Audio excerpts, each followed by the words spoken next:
Well, if you've been outside, you know cooler temperatures are here in Central Florida. And if you haven't yet, it's time to start protecting your plants from the cold snap. And so joining us this morning is the garden rebel, Robert Vincent Sims. Hey, Robert, how are you? It's good to see you.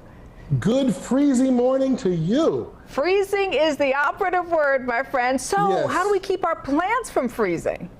Well, here's the thing. There's a word that every meteorologist uses, and it's called microclimate.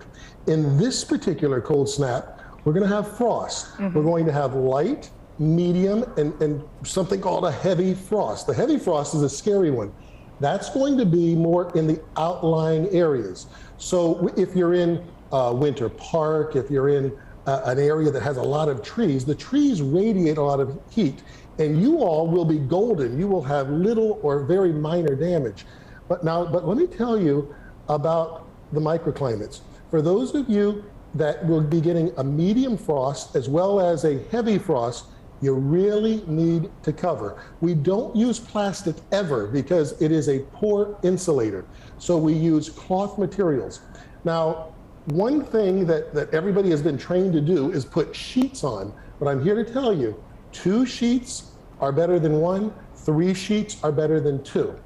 The number one thing that happens with damage, you could do all the right things. You could cover your sensitive plants and your patio plants, and you know what happens a lot of times in the evening while you're sleeping? The sheets come off.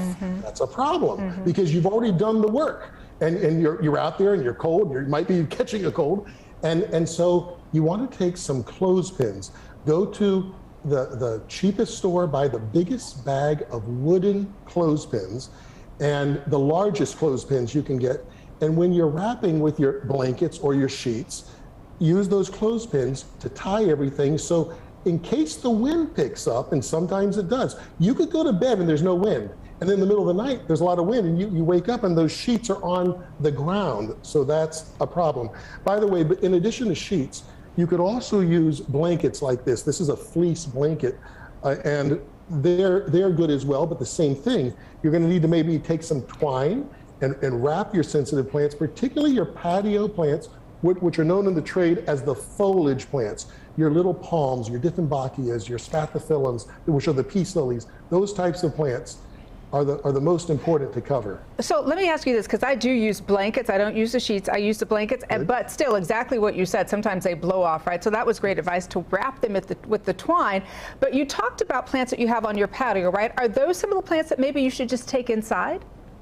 Well, you have 2 choices. As a matter of fact, it is the ultimate to bring them inside. We bring our pets inside, and as far as I'm concerned, my plants are just another form of pet. In my case, I just have thousands of them.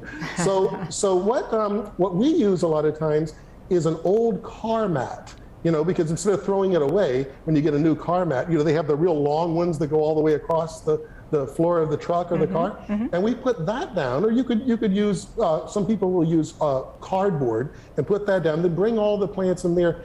Then you're golden, you're absolutely fine. Now, if you can't bring them in the house, or sometimes they're heavy.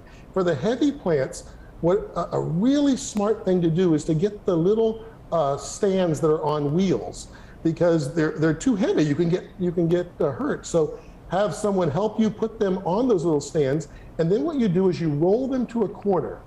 And if you're not going to bring them in the house, you can also group all of your plants. I call this huddling.